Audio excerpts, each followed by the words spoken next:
CRPF personnel conducted last rites of K9 Rolo of 228 BN in Sukma district of Chhattisgarh. The 2-year-old Rolo was declared dead on 27th April 2025, with the cause of death being anaphylactic shock following 200 bee stings. Rolo and her handler were attacked by a swarm of honeybees while returning from duty during a special operation along the Chhattisgarh-Telangana border. For a fearless service, Rolo has been posthumously awarded a commendation medal by the CRPF Director General. Rolo is the only casualty of the operation conducted over a span of 3 weeks. रोलो हमारी unit की एक जाबाज K9 थी, बहुत ही beautiful और playful थी। शुभम के साथ उसके बहुत अच्छी बॉन्डिंग थी, लेकिन उतने ही वो स्नीफर, आईडी और आईपी में एक्सपर्ट थी और शायद इसीलिए हमने उसको एफओबी में तैनात किया था।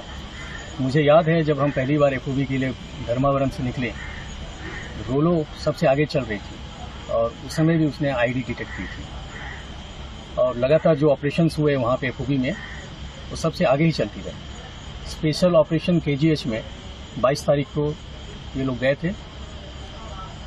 5 दिन लगातार 27 तारीख तक ऑपरेशन चला और सर्चिंग के दौरान अचानक कहीं से बी का झुंड आया और उसके ऊपर बाइट करना शुरू कर दिया।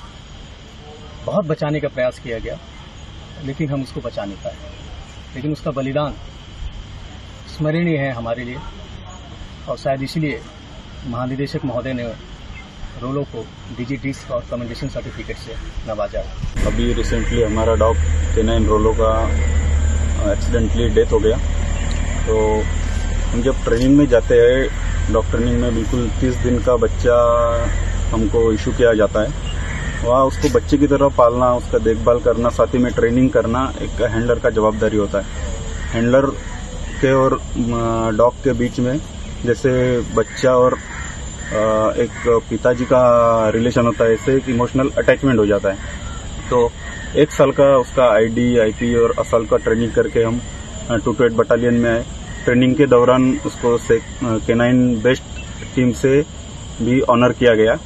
उसके बाद हम जैसे ही आए 228 बटालियन में बहुत सारे ऑप्स जैसे किए गए, जिसमें रोलो का बिल्कुल अहम भूमिका रहा। बहुत सारी आईडी से ट्रूप्स को बचाने के लिए रोलो ने अपनी भूमिका अदा की है।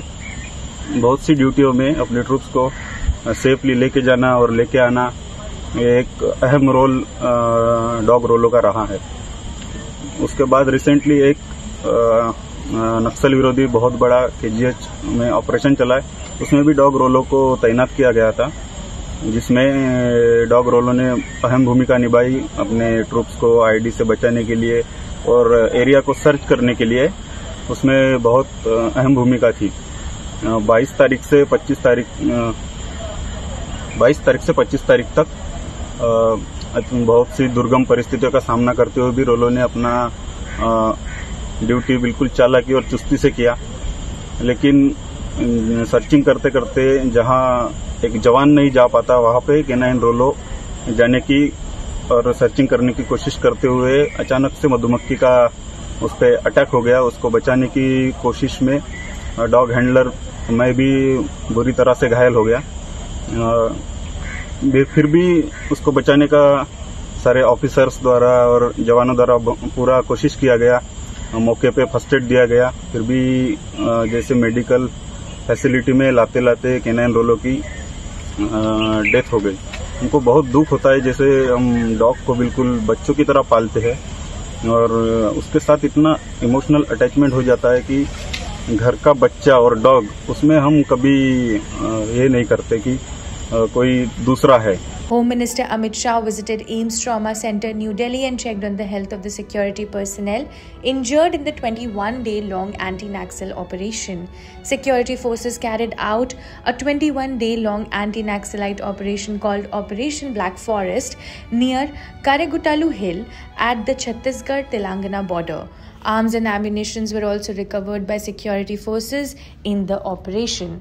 31 मार्च 2026 तक जो माननीय गृह मंत्री जी ने प्रण लिया है, उस प्रण के प्रति हम लोग प्रतिज्ञाबद्ध हैं। केंद्रीय रिजर्व पुलिस बल, राज्य पुलिस के साथ मिल और अन्य केंद्रीय बलों के साथ मिलकर जो माननीय मंत्री जी का प्रतिज्ञा है उसको पूर्ण करेगा। ऐसा मुझे सिर्फ विश्वास ही नहीं, मुझे दृढ़ विश्वास है कि हम ये करेंगे। कितना बड़ा ऑपरेशन था, थोड़ा सा डिटेल बताएं सर। कितने नक्सलियों को हमने मारा, कितने इनामी थे और कितने बड़े नक्सली जो अभी भी वांटेड हैं बचे हुए हैं? अब तक 31 शव बरामद हो चुके हैं। लगभग जैसा बताया गया 1200 स्क्वायर किलोमीटर का एरिया है। हमारी जो आसूचना है और जो जानकारी है उसके मुताबिक और बहुत से नक्सली हैं जिनकी मृत्यु हुई है, पर शव कितना हम वहाँ रिकवर कर पाएंगे, जोग्राफिकल टेरेन में बहुत गर्मी है, बहुत गहरी खाई भी हैं, वह अभी कहना मुश्किल है। उनमें कौन कौन थे, कितने सीनियर थे, कितने जूनियर थे, इन 31 में से 28 की अब तक शिनाख्त की जा चुकी है। जो बच भी गए हैं उनको भी हम लोग ट्रैक कर रहे हैं और मुझे पूरा विश्वास है, चूँकि अब इनका बड़ा दुर्ग खा गया है, तो छोटे छोटी जो इनकी यूनिट्स हैं उनको हम बहुत जल्दी न्यूट्रलाइज कर लेंगे। कितने इस ऑपरेशन को हमने नाम क्या दिया था और कितने फोर्सेस की मदद ली गई थी? अगर हम पूरे ये ऑपरेशन ब्लैक फॉरेस्ट के नाम से हम लोगों ने इसको चलाया था। इसमें कोबरा, केंद्रीय रिजर्व पुलिस की कई अन्य बटालियंस और छत्तीसगढ़ पुलिस के डीआरजी, एसटीएफ, जिला पुलिस के लोग थे। पूरी संख्या कहना मेरे लिए उचित नहीं होगा, लेकिन कई हजार में थे, ऐसा मैं आपको निश्चित तौर पर कह सकता हूँ। इंजरीज कितने नक्सलियों को हमने अभी तक पहुंचा पाए हैं? और रिकवरीज की बात की जाए तो कितना अभी तक की रिकवरी हुई है? क्या ये इतिहास में पहली बार हुआ इतनी बड़ी रिकवरी? इतनी बड़ी रिकवरी पहले तो कभी किसी ऑपरेशन में नहीं हुई। विशेष तौर पर जितने हथियार रिकवर हुए हैं और जिस प्रकार का एक्सप्लोसिव और बीजीएल शेल्स रिकवर हुए हैं, ये हम लोगों की बहुत बड़ी सफलता है।